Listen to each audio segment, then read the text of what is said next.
Assalamualaikum warahmatullahi wabarakatuh. Apa kabar semuanya, kawan-kawan sekalian yang dirahmati Allah, para santri dan santriwati di rumah, dan siapapun yang terus menyimak kajian kitab Bidayatul Hidayah. Alhamdulillah kita sudah masuk ke hari yang 16 ya, hari yang ke-16, dan biasanya malam ini, malam 17 Ramadan, diingat sebagai malam nuzulul Quran, malam turunnya Al-Quran ya, karena memang Ramadan ini adalah bulan diturunkannya Al-Quran. Nah, mudah-mudahan kita terus semangat untuk membaca Al-Quran di bulan suci Ramadan ini ya. Dan kita menggali isi kandungan Al-Quran melalui penjelasan para ulama dalam kitab-kitab mereka. Baik, kita akan lanjutkan pengajian kita masih tentang maksiat-maksiat yang dilakukan oleh anggota tubuh. Sebelum kita mulai kajian, seperti biasa kita awali dengan membaca Al-Quran surat Al-Fatihah agar kita mendapatkan ilmu yang bermanfaat dari Allah Subhanahu wa taala. La hadiniyah wa la kulli salih. Al-Fatihah. A'udzu billahi minasyaitonir rajim. Bismillahirrahmanirrahim. Alhamdulillahirabbil alamin. Ar-Rahmanir Rahim. Maliki yaumiddin. Iyyaka na'budu wa iyyaka nasta'in. Ihdinas siratal mustaqim. Shiratal ladzina an'amta 'alaihim ghairil maghdubi 'alaihim waladdallin. Bismillahirrahmanirrahim. Alhamdulillahirabbil alamin. Wassalatu wassalamu ala asyrafil anbiya'i wal mursalin sayyidina Muhammadin wa ala alihi wassahbihi ajma'in.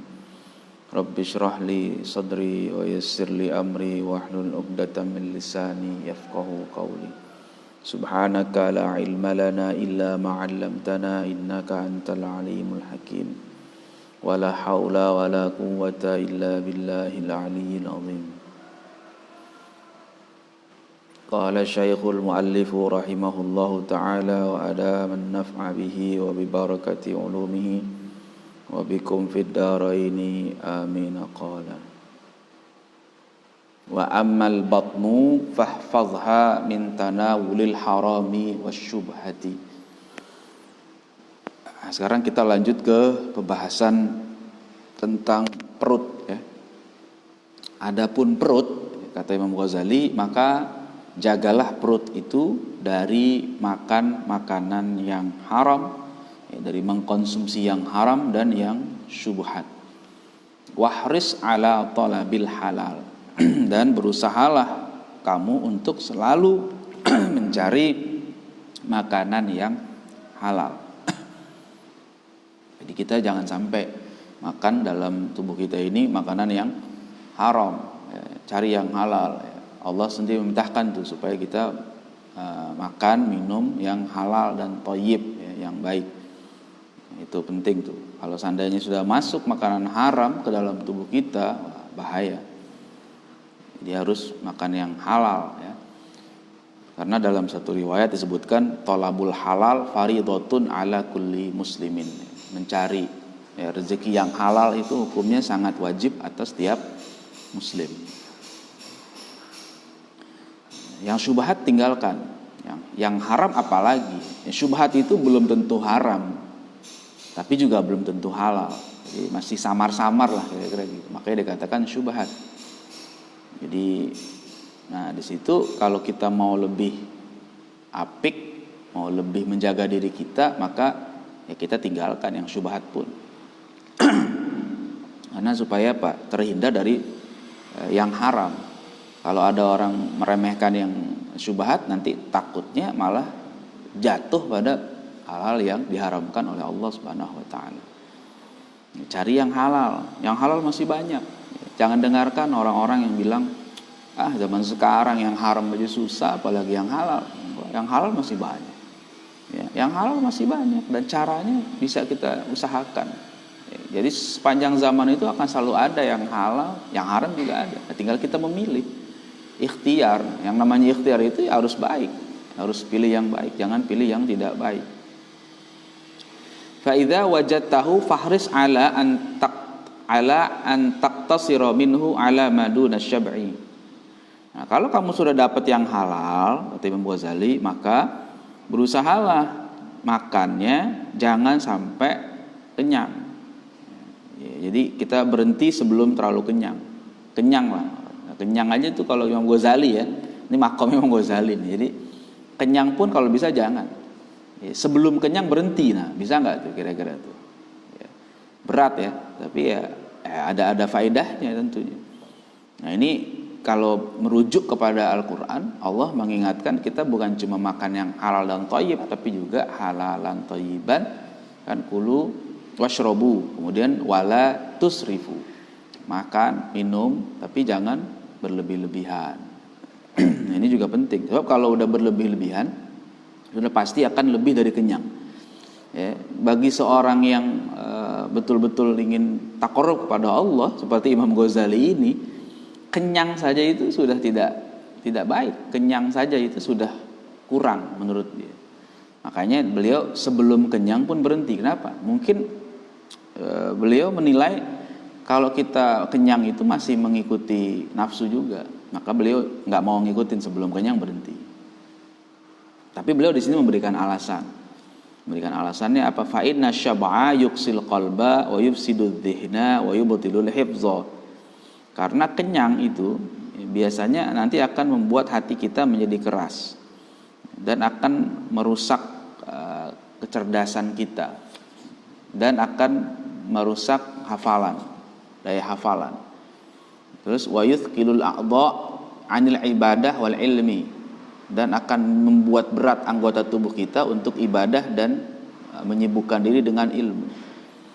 Wa yuqawwi syahawat, dan malah sebaliknya membuat kuat syahwat kita supaya melakukan sesuatu yang sesuai dengan seleranya.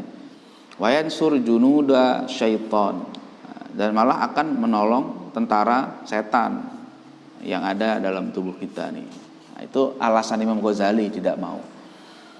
Jadi ini kenyang banyak efek negatifnya terhadap jiwa, terhadap pikiran, terhadap hafalan.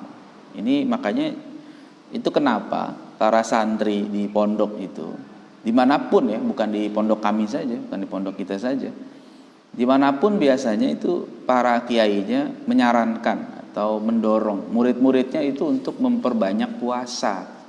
Supaya apa? Supaya ya itu tadi, hatinya tidak keras, pikirannya tidak rusak, hafalannya tidak lemah. Kemudian dia semangat ibadah. Coba kalau seandainya orang banyak makan, nanti pasti ketika ibadah itu biasanya akan berkurang.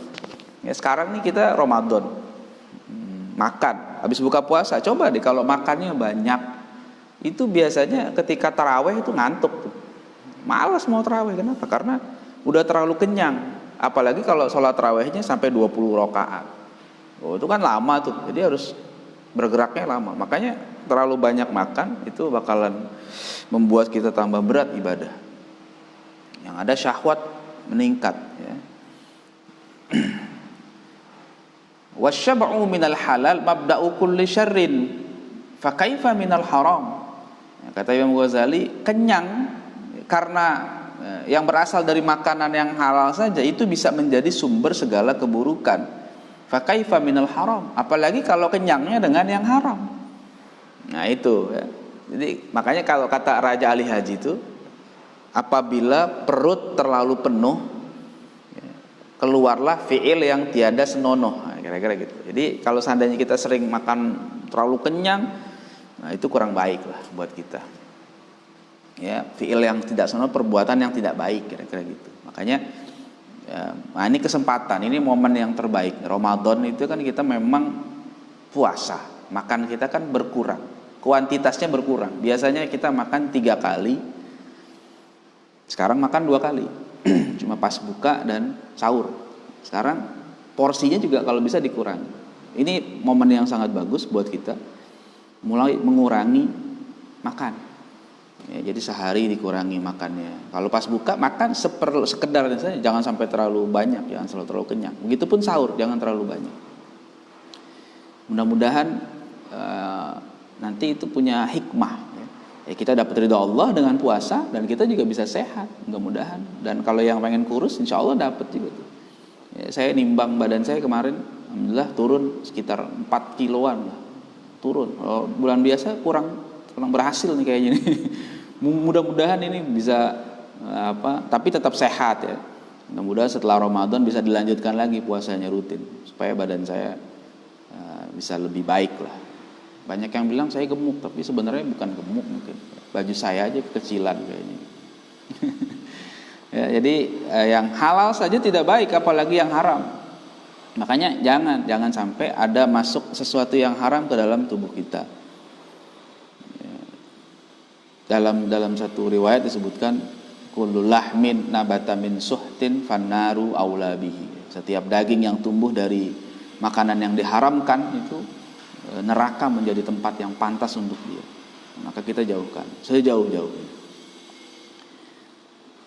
Wa talabul halali fardhatun ala kulli muslim. Ini mencari rezeki yang halal hukumnya fardu, sangat wajib atas setiap muslim. Ini fardu ain, ini bukan fardu kifayah, fardu ain. Jadi berarti ilmu untuk mencari rezeki yang halal hukumnya fardu ain.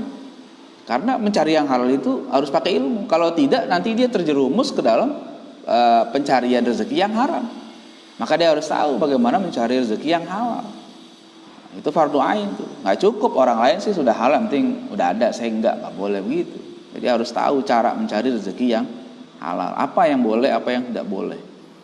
Nah, itu penting tuh. Makanya ketika Imam Muhammad bin Hasan Asy-Syaibani, muridnya Abu Hanifah, ditanya oleh orang-orang, kenapa kamu tidak mengarang kitab zuhud, kitab tentang zuhud? Beliau saya sudah ngarang tentang zuhud. Apa? Dia bilang saya sudah bahas tentang adab-adab berniaga gitu. Itu kategori dia. Kalau seandainya orang itu bisa berniaga, menghindarkan dari yang syubhat dan yang haram, maka itu dia sudah kategori zuhud. Jadi zuhud itu maknanya bukan berarti harus miskin, bukan harus hidup susah, tidak. Dia berniaga dan dia menghindarkan sesuatu dari yang syubhat dan haram, itu sudah kategori zuhud. Makanya kita harus tahu juga ilmu tentang halal dan haram ya. Wal ibadah wal ilmu ma'a akil haram kalbina ala sirjin ya, ibadah ilmu yang dibangun disertai dengan memakan yang haram kalbina ala sirjin ya, seperti membangun di atas tempat sampah ya, jadi kita kalau yang normal ya, yang biasa hidup bersih itu, kalau kita lewat ke tempat pembuangan sampah saja, kita biasanya tutup hidung. Kenapa? Karena kita tidak biasa dengan bau-bau yang tidak sedap di tempat sampah itu.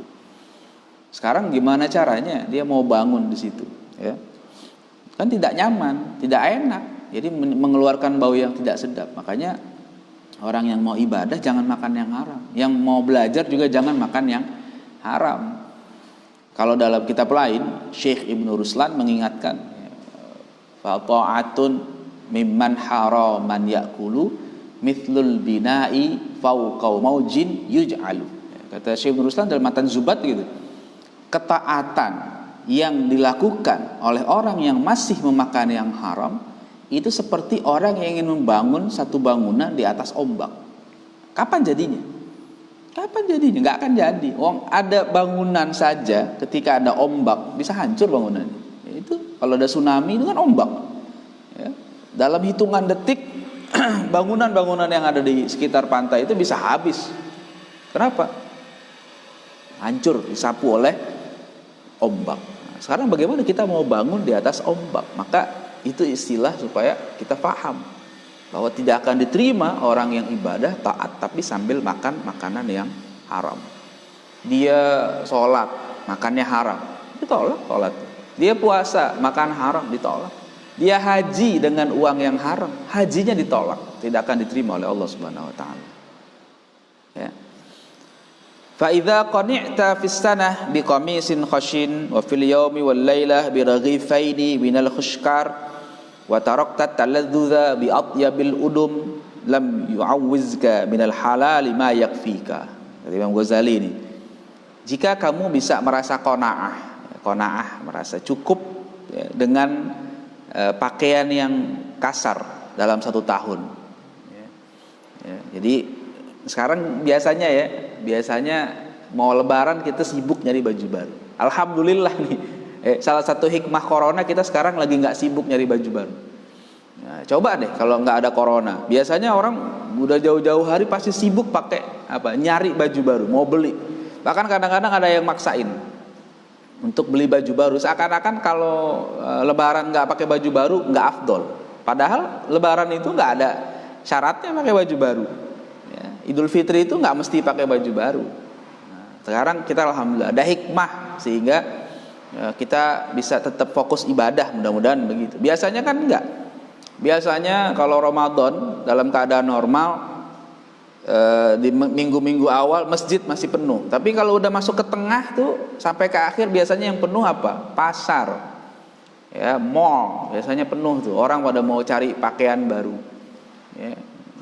Nah, itu sekarang kita alhamdulillah nih. Ya, kalau bisa maksudnya Imam Ghazali berpakaian jangan berlebih-lebihan. Qanaah dengan pakaian yang ada. Tidak mesti jelek betul, tidak. Yang penting kita merasa cukup lah dengan pakaian yang ada.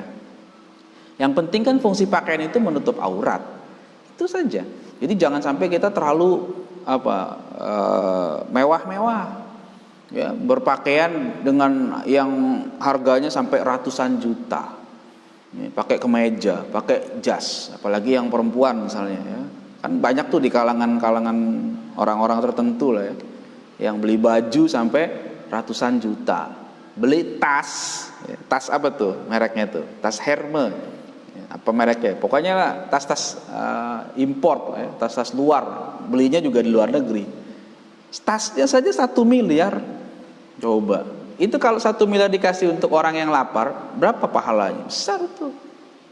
Jangan, ya. Jangan pakai alasan, ya biarin aja duit dia mampu ini. Iya betul, duit dia memang, tapi gunanya apa? Kita bukan iri, kita bukan hasad kepada mereka, tidak. Ya, tapi alangkah lebih baik kalau seandainya biasa saja. Ya, makanya kadang-kadang orang suka bilang orang kaya beneran tuh kadang-kadang gaya pakaiannya biasa saja, sederhana saja. Jadi ini penting, coba kita jangan membanggakan pakaian kita. Ya, jadi kita 1 tahun ini dengan pakaian yang biasa-biasa saja, ya, rapi, menutup aurat, sudah cukup. Ya, harganya yang wajar lah, masih batas wajar. Kalau sekarang ini mungkin harganya masih kategorinya ratusan ribu mungkin ya, karena memang harganya sudah agak meningkat, ya wajar masih.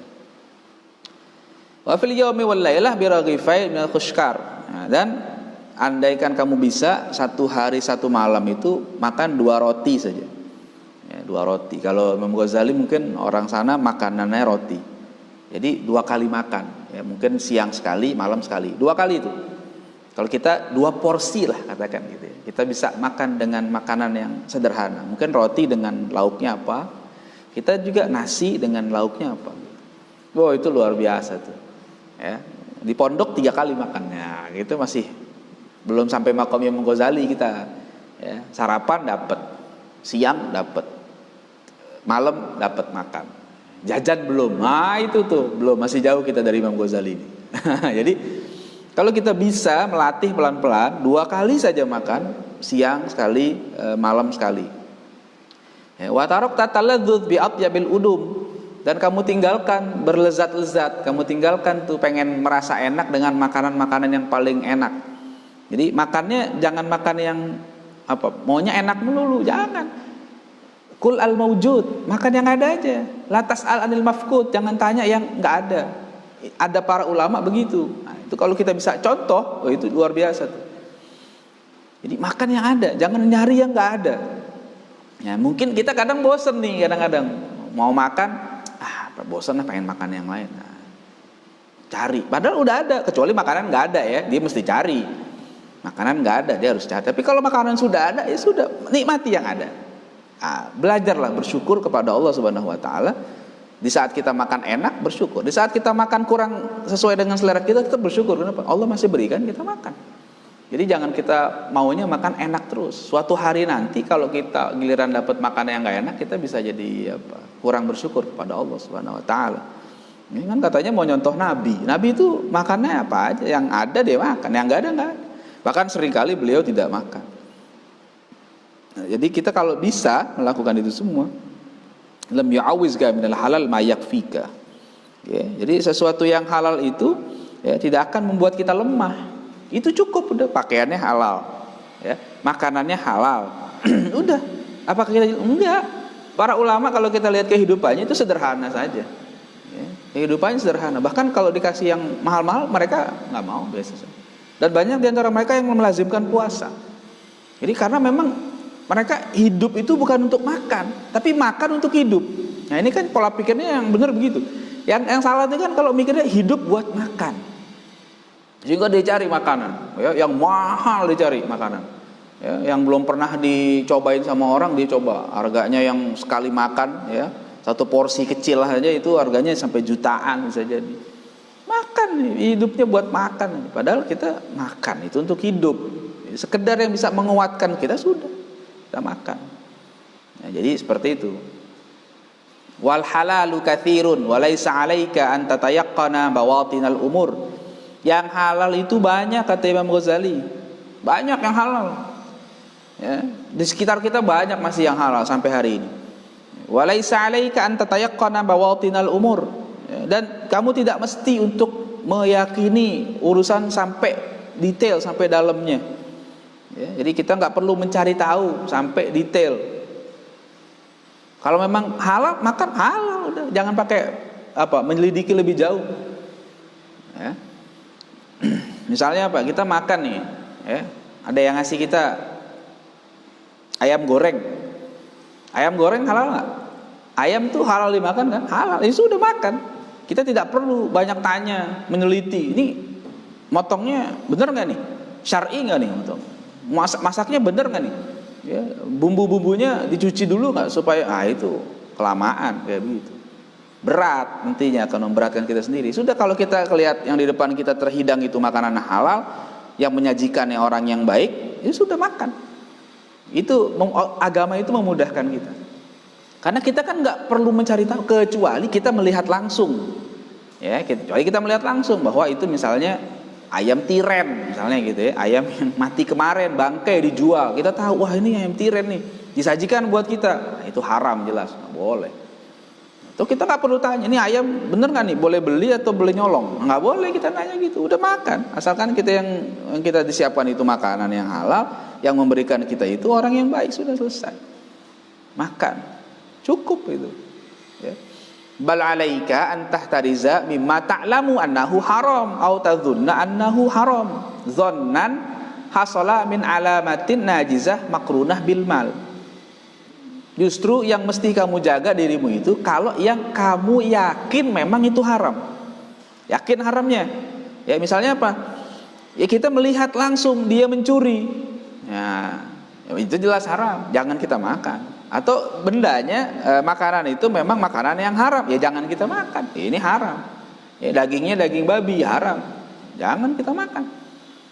Atau kita tahu orangnya memang membelinya dengan uang haram. Ya, dia baru menang main judi misalnya, uangnya uang haram. Kemudian kita lihat dia beli sesuatu makanan, terus kita dikasih. Kita tahu dia tadi habis menang judi, misalnya ketemu di pasar, habis beli makanan banyak banget. Iya nih tadi habis main judi menang. Nih, lu mau nggak? Nih dibeliin, ini buat lo. Jangan, nggak mau, jangan terima. Kenapa? Haram. Orang dia baru menang judi terus dikasih kita, jangan terima. Haram. Ya. Ya itu yang pasti haramnya, jangan kita makan. Ya, kalau yang haram zatnya jelas, misalnya kayak yang mengandung khamar, ya, makanannya misalnya yang disediakan. Misalnya ada restoran di situ, restoran babi, daging babi, jangan ikut, jangan makan di situ. Kan aneh itu, pernah terjadi kan? Ya, restoran babi di Jakarta, ya makan orang Muslim, aneh kayak begitu.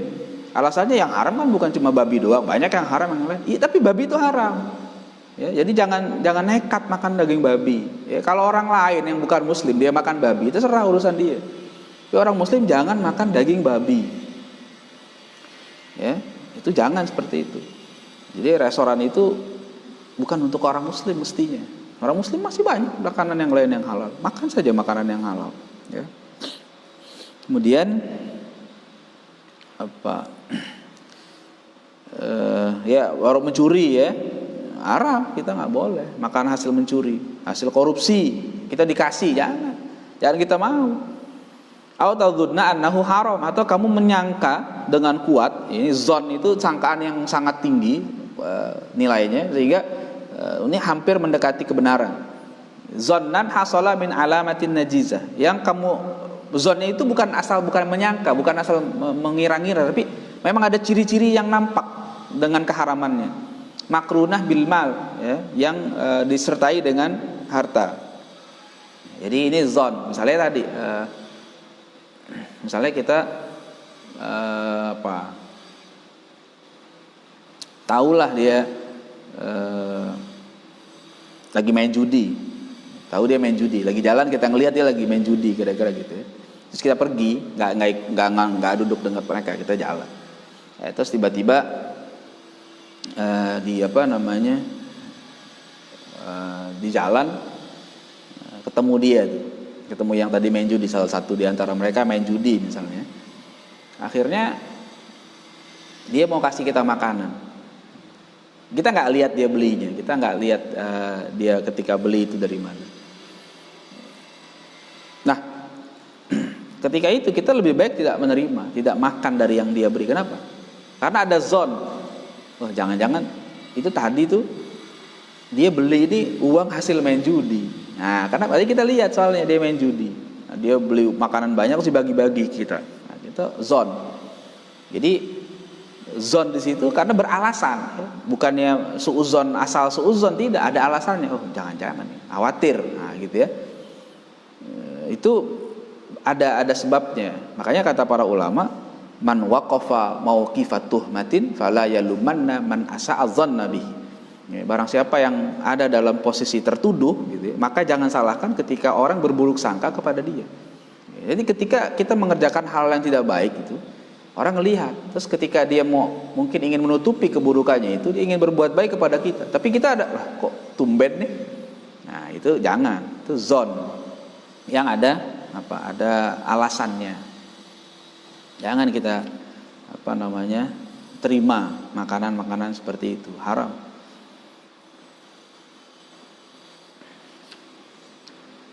Amal ma'lum fa zahir. Adapun yang sudah diketahui itu jelas. Maksudnya sudah diketahui haram atau halalnya itu udah jelas. Enggak usah kita bahas panjang karena udah jelas.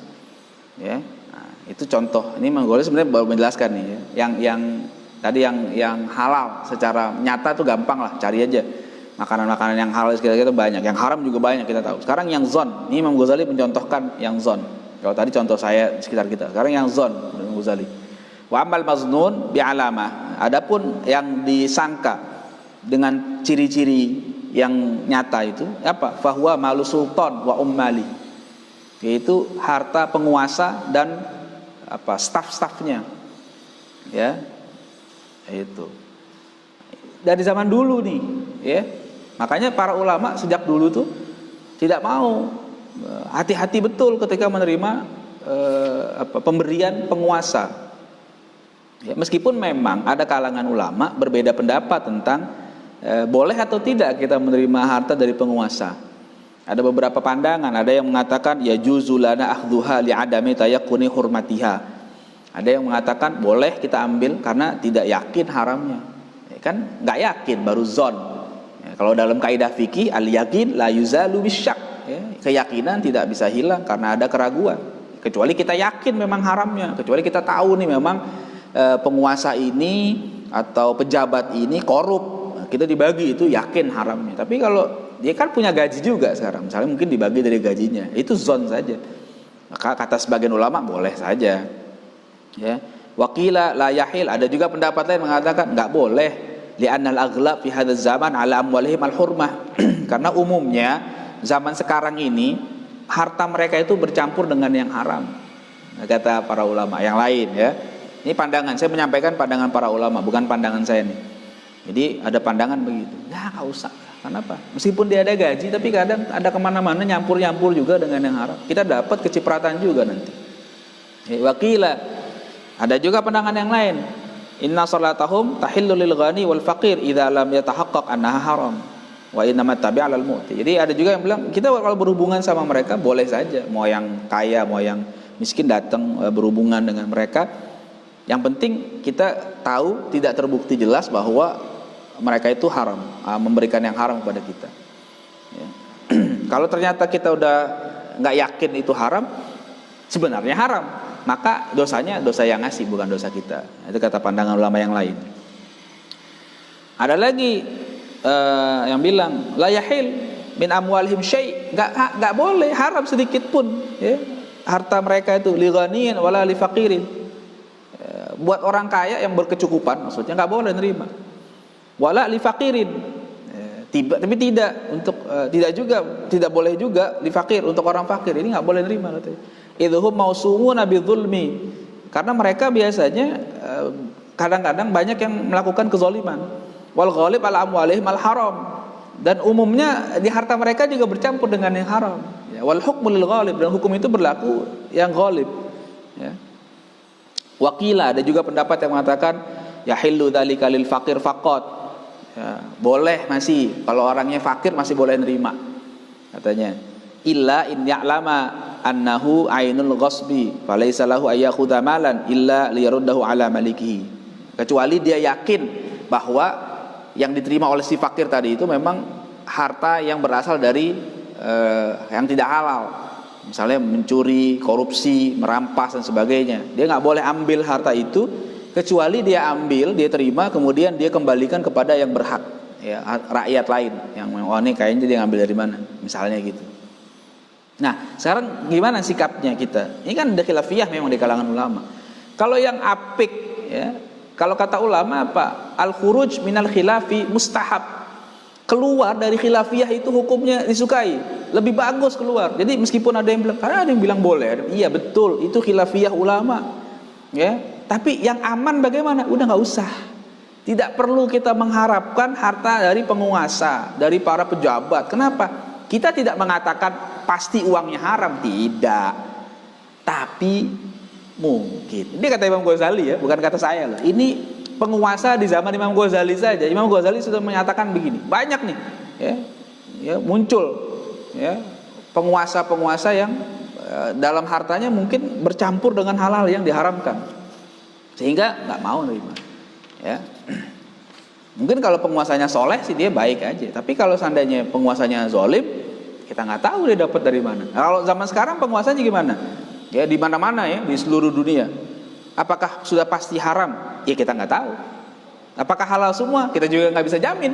Gitu kan? Makanya yang lebih aman bagaimana? Udah nggak usah terima, nggak usah mengharap. Lebih baik mandiri. Nah itu yang akan menimbulkan jiwa merdeka. Ya, makanya para ulama-ulama yang teguh pendirian biasanya mereka nggak mau menerima tuh harta-harta pemberian dari penguasa, ya, dari raja, ya. Nggak mau. Mereka tidak mengharapkan itu, ya. Maka mereka kalaupun bergaul dengan para penguasa, mereka malah memberi nasihat kepada penguasa itu, bukan mengharapkan harta. Nauzubillah kalau seandainya datang malah mengharapkan harta, ya. Jadi kalau bisa udahlah nggak usah mengharapkan.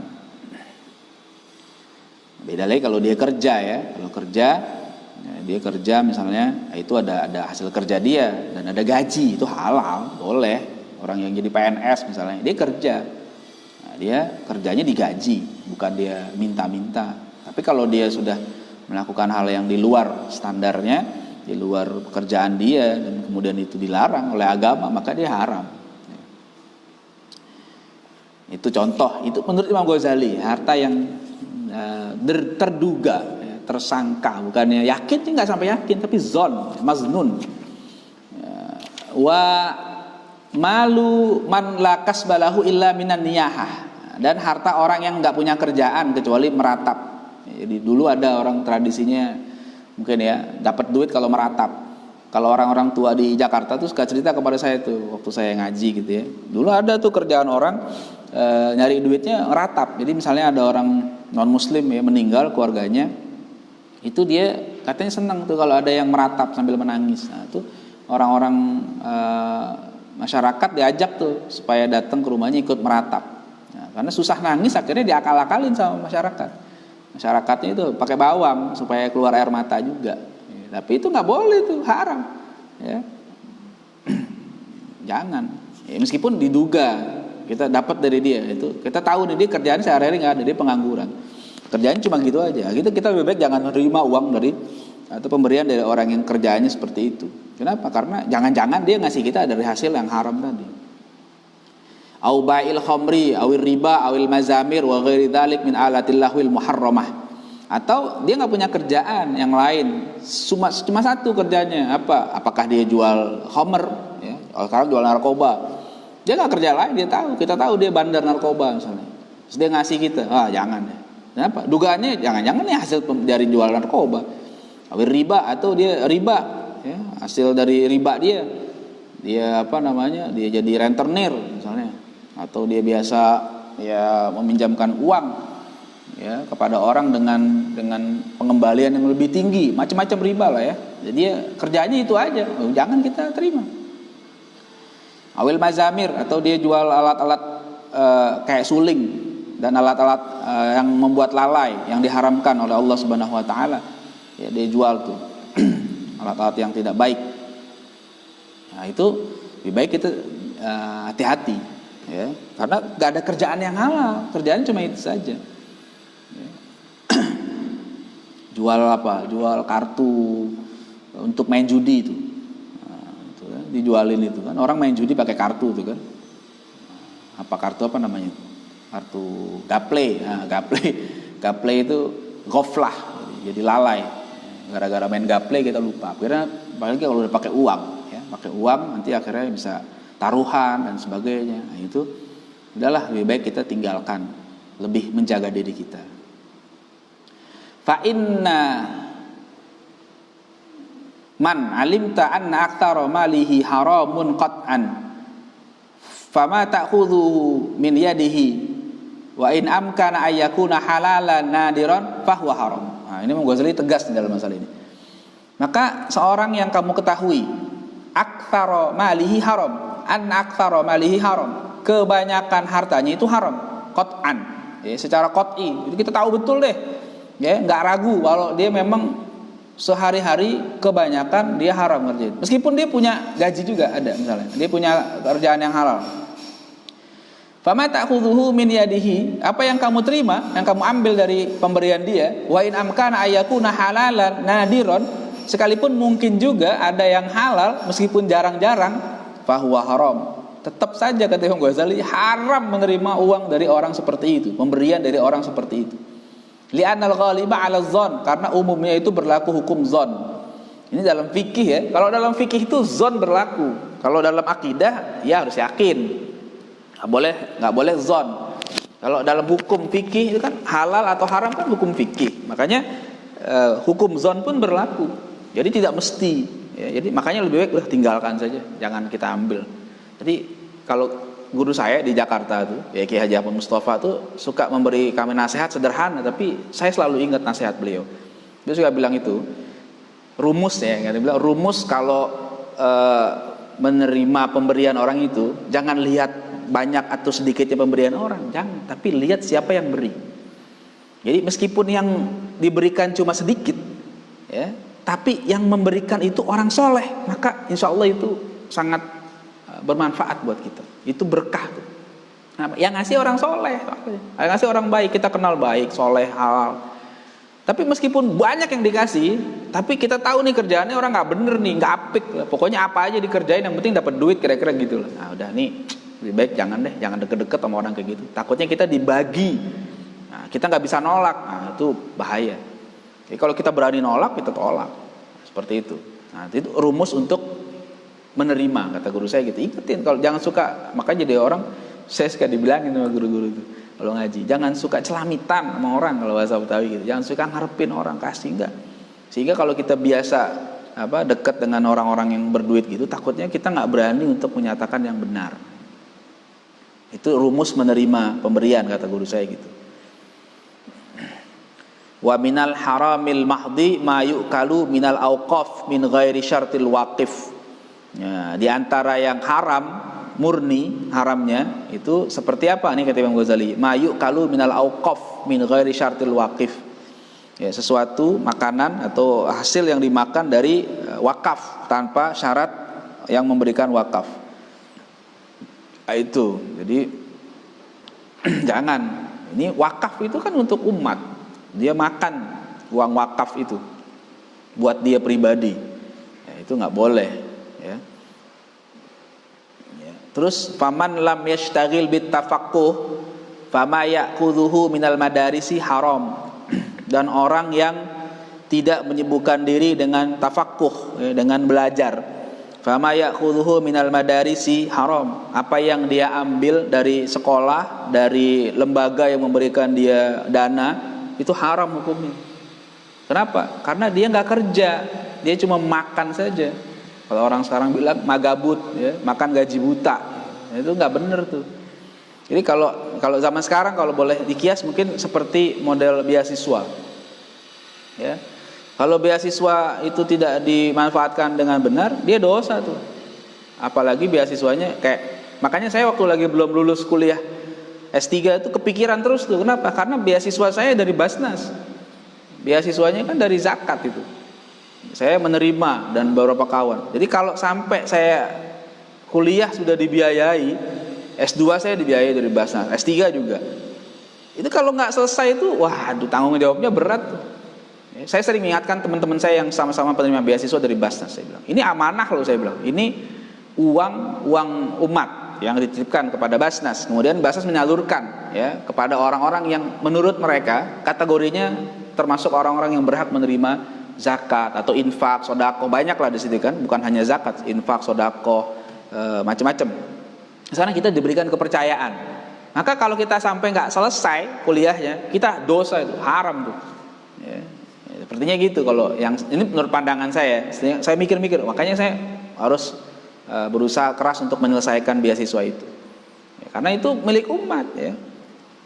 Kalau seandainya ada orang pribadi yang ngasih beasiswa sih mungkin dia bilang ya terserah, kalau memang nggak bisa itu urusan dia pribadi. Tapi ini masalahnya harta yang kita pakai itu adalah harta dari umat.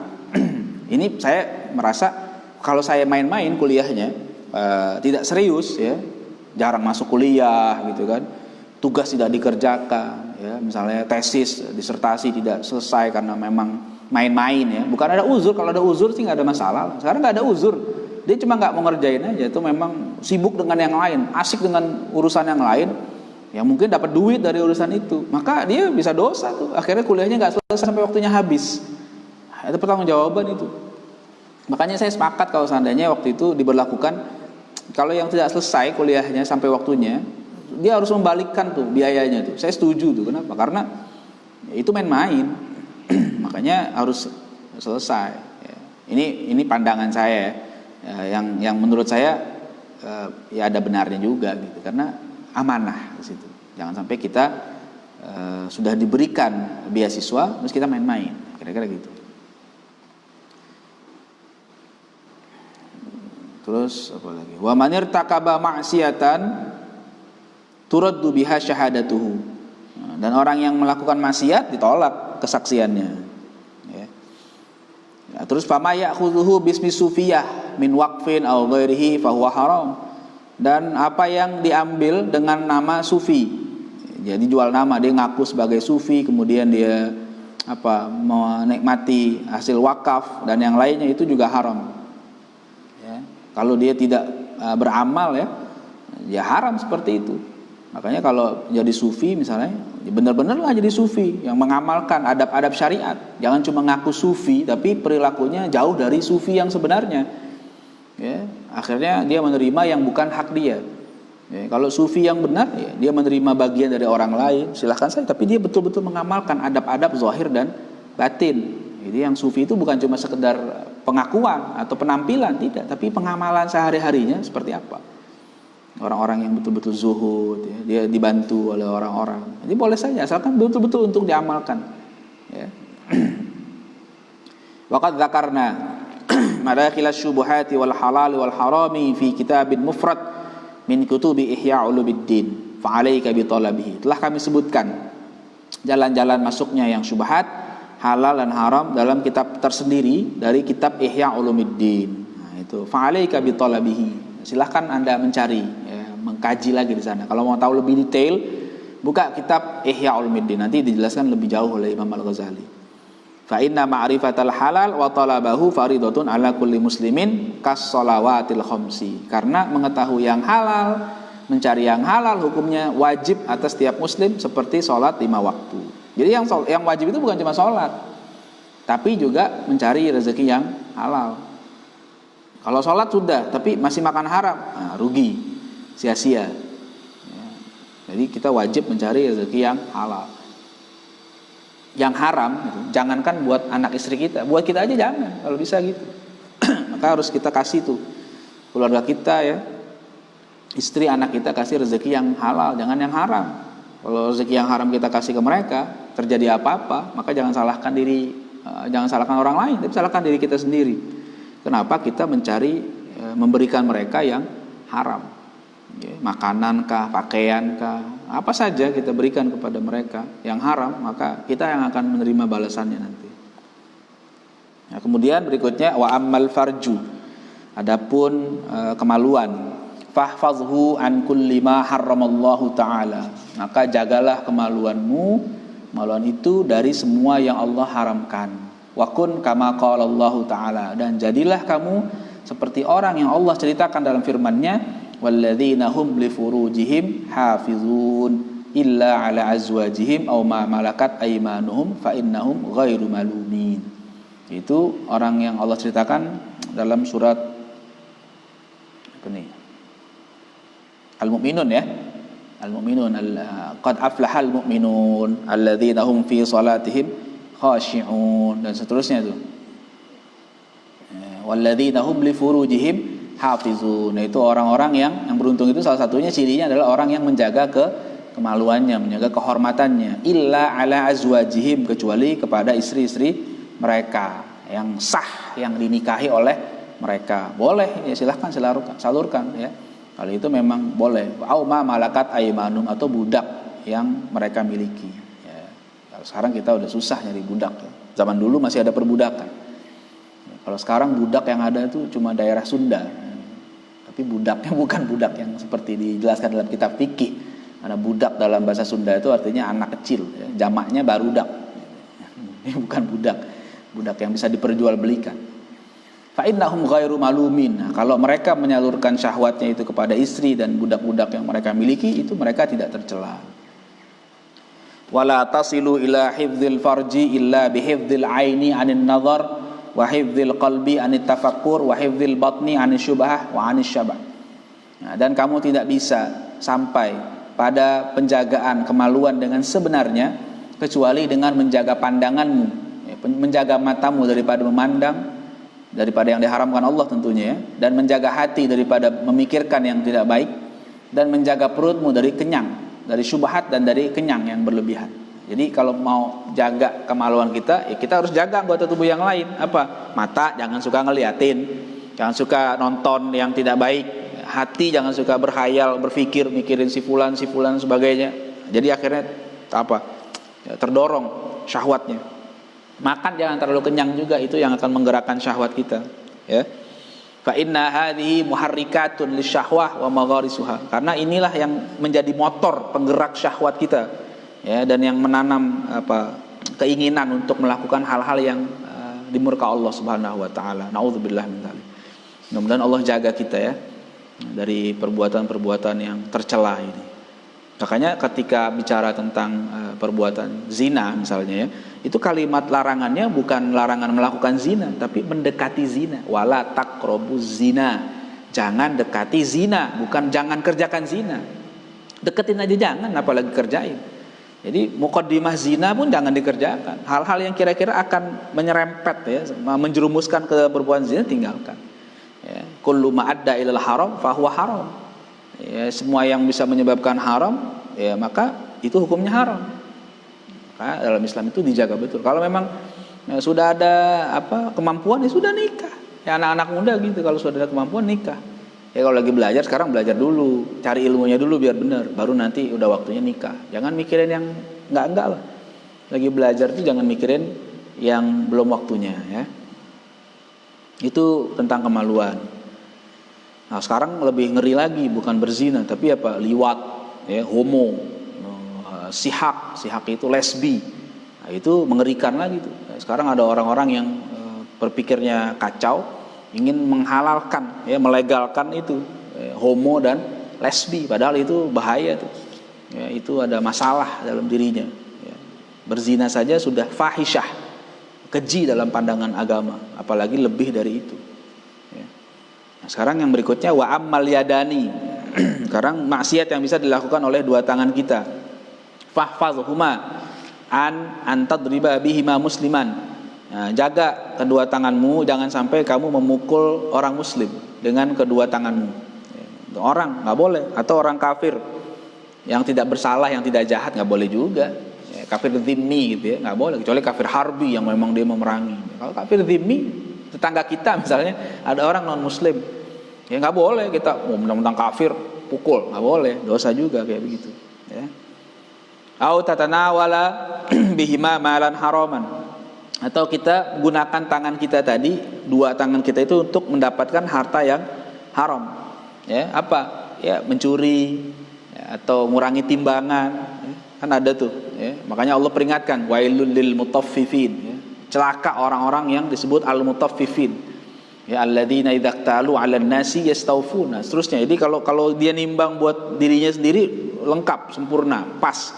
Giliran nimbang untuk orang lain dikurangin.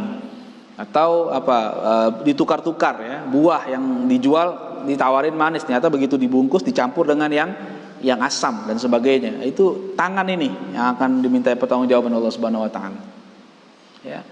Au tu'dhiya bihima ahadan minal khalqi, atau kamu mengganggu, menyakiti orang dengan kedua tanganmu. Nah, itu juga dosa. Ya, apa? Ya, kita pukul tadi dosa. Terus kita apa? Kita coret, kita gambar, kita tulis yang kira-kira menghinakan orang. Sekarang kita edit, ya, wajahnya diedit, ya. Ini fotonya foto bagus, terus diedit sehingga menimbulkan hoax, fitnah, ya, tuduhan-tuduhan yang tidak baik. Orang baik-baiknya dituduh, fotonya digabungkan, foto laki-laki dengan perempuan diedit, seakan-akan benar dia sedang berduaan dengan orang lain, ya. Itu kan banyak terjadi itu. Ya. Nggak ada bukti, tidak ada saksi, dia edit aja. Nah, kemudian, itu dosa tuh. Yang melakukan itu dosa. Ya. Foto orang baik, foto ulama ya misalnya dipalsukan, di cropping, kemudian diedit, kemudian disebar. Seakan-akan ulama itu melakukan perbuatan tercela. Nah, itu yang melakukan itu dia dosa. Ya. Si ulamanya nggak dosa karena dia nggak mengerjakan. Yang mengedit itu dosa. Hati-hati, yang punya kemampuan mengedit gambar jangan sampai ngedit gambar. Bikin meme, nah itu juga tuh. Ya, bikin stiker. Sekarang di WA tuh banyak stiker. Kalau stikernya yang kira-kira gambarnya yang tidak baik, gambar orang kita ambil terus kita kasih tulisan macam-macam yang tidak sesuai, atau kira-kira kalau orangnya tahu itu bisa marah, bisa sakit hati, itu juga bisa jadi dosa.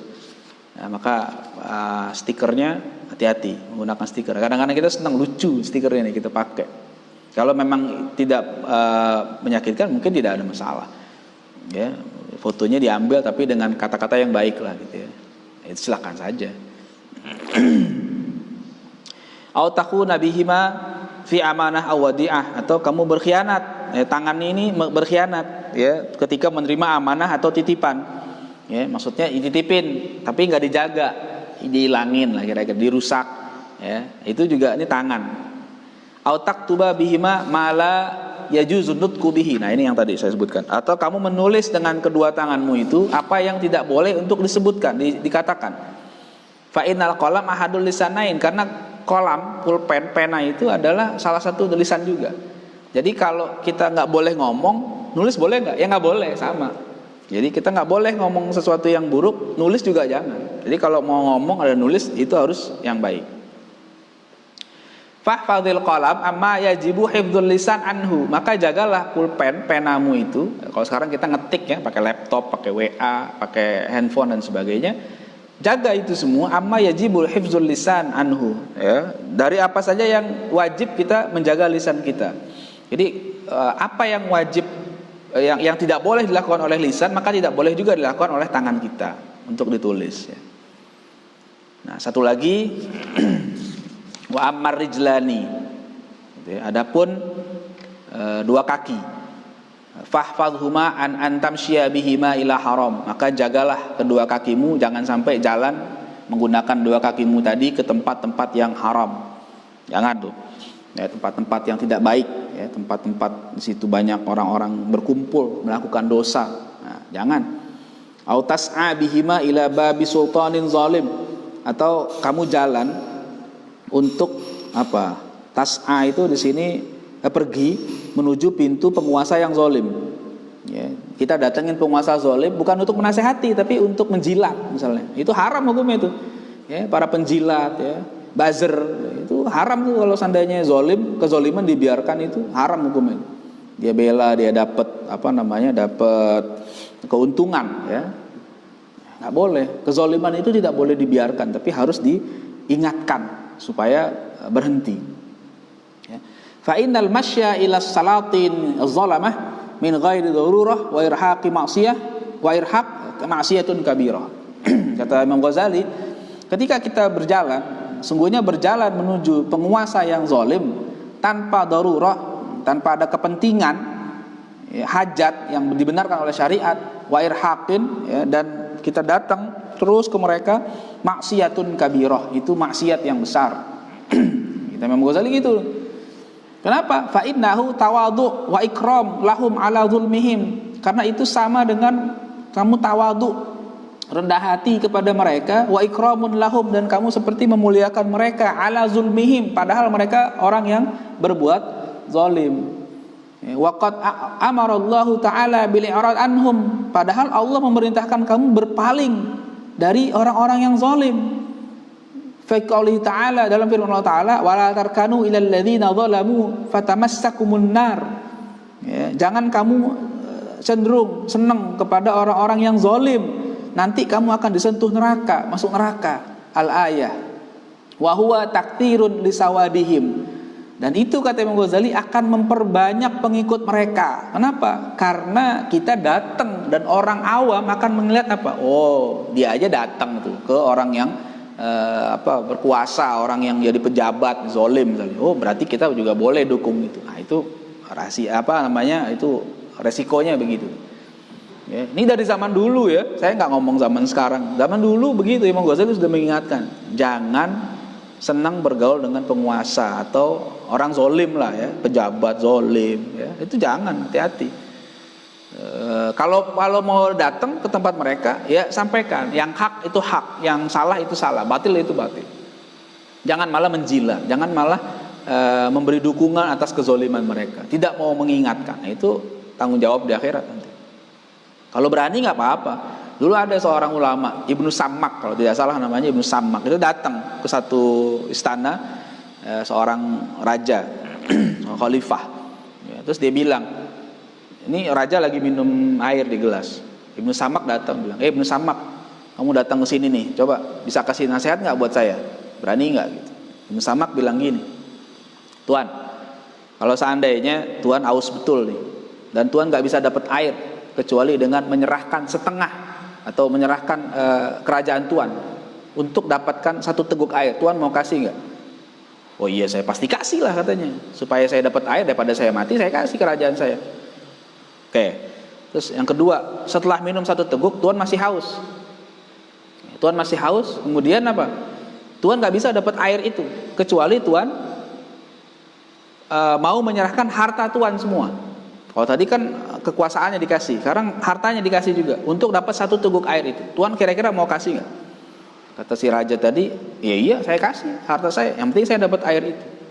Terus kata Ibnu Sammak ini kepada raja tadi, khalifah tadi, jangan sombong, ya. Kekuasaan Anda, harta yang Anda punya itu tidak lebih berharga daripada 2 teguk air tadi. Wah, itu berani itu ngomong kayak gitu. Itu luar biasa kalau berani. Kalau nggak berani, lebih baik jaga jarak deh daripada nanti kita tergolong sama seperti orang-orang zalim. Ya, orang zalim, kita nggak berbuat zalim, tapi kita kumpul sering duduk dengan mereka, bergaul dengan mereka. Ya, kan kata Nabi, al-mar'u ma'aman ahabba. Manusia itu akan dikumpulkan dengan orang yang dia suka. Dia suka di dunia kumpul sama siapa? Kalau dia suka kumpul sama orang-orang soleh, ya dia dikumpulkan dengan orang soleh. Tapi kalau dia biasa senangnya kumpul dengan orang-orang yang tidak baik, orang zalim, nanti dia juga akan dikumpulkan dengan orang-orang zalim. Ya. Wa in kana dzalika lisababi talabi malihim fahuwa sa'in ila haram. Dan jika itu dia datang ke sana, ke para penguasa, kepada pejabat yang zalim ya, untuk mencari harta mereka, mendapatkan harta mereka ya, supaya dapat jatah lah kira-kira gitu. Fahuwa sa'in ila haram. Maka itu sama dengan usaha yang haram. Ya, waqad qala Nabi sallallahu alaihi wasallam, dan Nabi telah mengingatkan dalam sabdanya, man tawaddu'a li ghaniyyin salihin li ghinahu dhahaba thulutsa dinihi.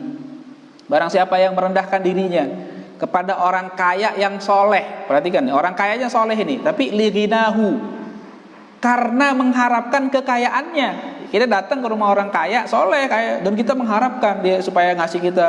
Nah itu dhahaba thulutsa dinihi, hilang 2/3 agamanya. Kata Nabi gitu. Ya, maksudnya hilang 2/3 agama, adabnya hilang di situ 2/3. Nah, rugi kita. Dapat uang enggak seberapa, agama kita hilang. Wa hadza fi ghaniyyin salih. Ini yang didatengin orang kayanya soleh. Fama dhannuka bil ghaniyyi zalim. Lalu bagaimana lagi kalau yang kita datangi orang kaya yang zalim? Wow, berat resikonya ini. Ya. Wa alal jumlah, kesimpulannya, faharakatuka wa sakanatuka bi'adha'ika ni'matun min ni'amillahi ta'ala 'alaika. Kesimpulannya, gerak kita, diam kita, anggota tubuh kita, semua ini adalah nikmat dari Allah Subhanahu wa taala. Fala tuharrik syai'an minha fi ma'siyatillahi ta'ala aslan. Ya, maka jangan gerakkan sedikit pun anggota tubuh kita untuk maksiat.